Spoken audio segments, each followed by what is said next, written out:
Welcome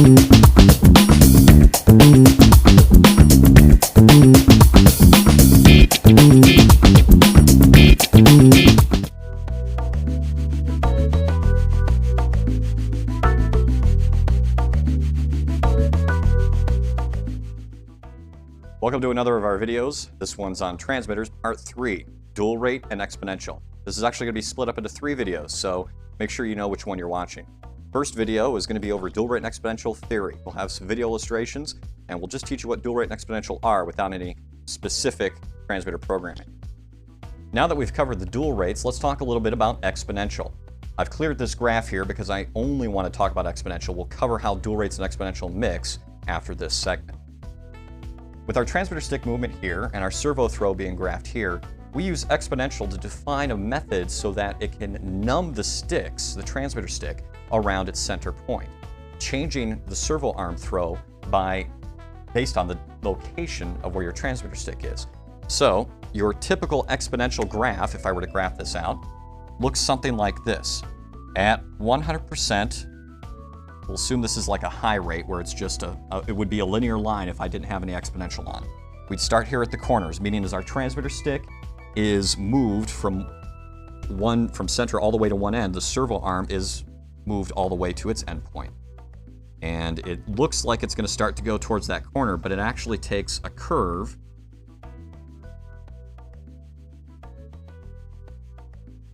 like that. So if you look at the endpoints, my transmitter stick, it looks like high rate endpoints. That when I'm at my corner point here, with my transmitter stick all the way to the one side, my servo arm is moved all the way to its maximum endpoint. Same thing with its first. If I have my transmitter stick moved to the opposite end, the servo arm is at its opposite end. However, this curve here changes how that servo throw works. At the center point, or around it, this area here, you can see that the servo throw isn't linear anymore, that it actually has a curve here, and that it's not moving as far as if my transmitter stick is over here. Then my servo throw is almost at an exponential curve. That's how they get the term exponential. If I were to look at this with a linear graph to show kind of how that differs, it would look something like this. Starting at this endpoint here, moving towards your center, moving towards your opposite endpoint. I'm not the greatest line drawer, so please forgive me for the little crookedness and whatnot, but the idea remains the same. At center, for both an exponential and a dual rate, high rate, low rate setup, your sticks are at center, then your servo arms are at center. But your servo arm travel changes with an exponential curve compared to your linear one, but the endpoints still remain the same. So think of it as steering in your car. If you have really loose steering, you've got to turn the steering wheel a bit before you really feel it take hold and your car actually starts turning. That's more like exponential, or an exponential curve applied to your graph. If you don't have exponential curve and it's just a high rate of 100% linear all the way from here to here, you've got really tight steering, that as soon as you start turning that wheel, your car responds and you start turning. So you can use that analogy to compare it and understand what exponential does for you. And the same for the dual rates, for the high rates and the low rates. For example, if you're on a high rate, that means that your steering wheel can turn all the way around to its maximum endpoint. But then if you were to set a low rate of 50%, you'd only be able to turn your steering wheel half as far as you could before. You can already start seeing where that might change how you would drive, how you would take turns, how you would be able to do tighter turns with a high rate, but less risky and tighter turns with a low rate. Same with the exponential and the tight and the loose steering. So when you combine these two graphs, what you kind of end up with is something that looks like this if I'm on a high rate, this curve, because this is 100%. If I'm on a low rate and I've got exponential, by the way, you're never supposed to do that to a dry erase board, but I am quite the rebel, so I did it. If I've got a low rate of 50%, that means my endpoint is here and here. So I'm going to have some type of curve like this. It's the same idea that applies. All we're doing with the low rate is just changing where our endpoints land. But with the exponential, we change and we give it that curve. So remember that our low rate used to look with a linear line, used to look like this. Wow, that's really crooked, but you get the idea. So our linear line used to look like this. And now with that curve, you can see that around the center point, around this kind of circle that extends out in a sense, your servo arm is not moving as far. Your stick is very numb at the center, but as you extend out, that catches up and your servo arm starts moving more like it did with the linear graph. With that in mind, let's go with the video. We'll compress my head again so you can see that I'm getting smaller. And we'll look at Expo a little bit. You'll see that I'm starting off right now with a basic high rate, no Expo, and 100% throw. So kind of very similar to how we started the first video.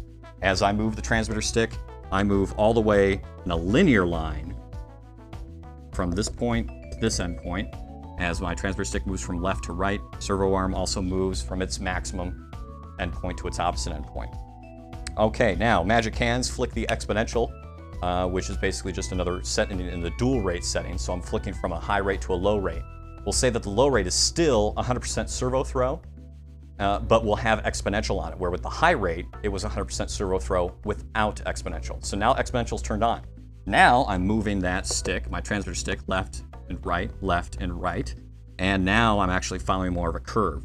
It may be a little difficult to see on the video because it's easier to see up close and in person, but you'll get the idea if you try it yourself by just changing that exponential, and if you set it to something very high, you can see it dramatically. You can really see how even moving the transmitter stick halfway out, it barely moves a servo arm, but as soon as you start reaching that maximum endpoint of your transmitter stick, that servo arm really catches up.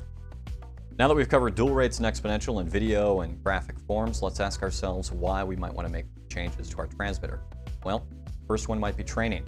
If a craft is new, or if it's new to you or you're a beginning pilot, you might want a lower rate, preferably less than 100%, so that your craft flies in a more docile and subdued fashion. As a new pilot, you often have a tendency to jerk the transmitter stick real fast one way without realizing it, and then your craft is performing a very tight turn. Then you have to jerk it the other way to compensate for that, and you're constantly in a battle of turn to turn or loops and whatnot. Well, with a low rate, that only remember that changes your servo arm throw, so it only moves half as far as your full throw. With a low rate, your control surfaces on your aircraft won't extend as far, and that means your flight will be more subdued. You won't jerk it off to the left and have it perform such a tight turn. You have to jerk it back off to the right to compensate. It'll still turn, but it won't turn as fast and loop as fast, so on and so forth. So if a craft is new to you and you want to just get a feel for it, have a low rate set up. Oftentimes, you'll find craft that you'll find in the store like the P-51D Micro Mustang Flyer. It's very recommended that as you first get a feel for the plane, you use its low rate, because at a high rate setting, it's an extremely twitchy and squirrely craft to fly. So for new pilots, or for pilots just getting used to that craft, a low rate is preferable until you get a feel for it, then you switch to a higher rate. With the programmable transmitters though, you can change exactly what rate for each of your servo channels you want, where with the stock transmitter, say for the one that comes with the P-51D Micro Mustang Flyer, you only have your option of a high and a low rate. Your other reason that you might want to have dual rates and exponential on your craft is speed. As your aircraft is moving faster, for example, I've got this foamy flyer here, and as this moves faster through the air, these control surfaces, if they deflect the same way if I'm moving very fast, they change the characteristics of the flight just by the craft moving faster through the air. So as this is moving faster, the same deflection as if I was moving slower will actually cause the plane to turn tighter or loop tighter than if it was moving slow. So if I'm going high speed, I might want a lower rate that I just change with a flick of the transmitter switch while I'm flying. And if I slow down, I might want to flick back to that high rate so I have some more control at the lower speeds. Those are your two primary reasons for having dual rates and exponential set up. Now, I really didn't cover why training and speed might affect for your exponential. Let's just say that if you're just starting to get a feel for a craft, that exponential numbs that stick, that transmitter stick around the center point. So that means that you also have a tendency not to overcompensate so much. Or as you're just learning to hover, it's great for hovering helicopters. As you're learning to hover a helicopter, having a lower rate with some exponential set up really allows that stick to be numb so that as you're learning just to get that hovering straight, that your stick movement doesn't jerk it and then you've got to once again play the compensation game, and it really lets you get a feel for that craft. So between dual rates and exponential, it's a really great way to change the characteristics of your flight in flight with just a flick of your transmitter.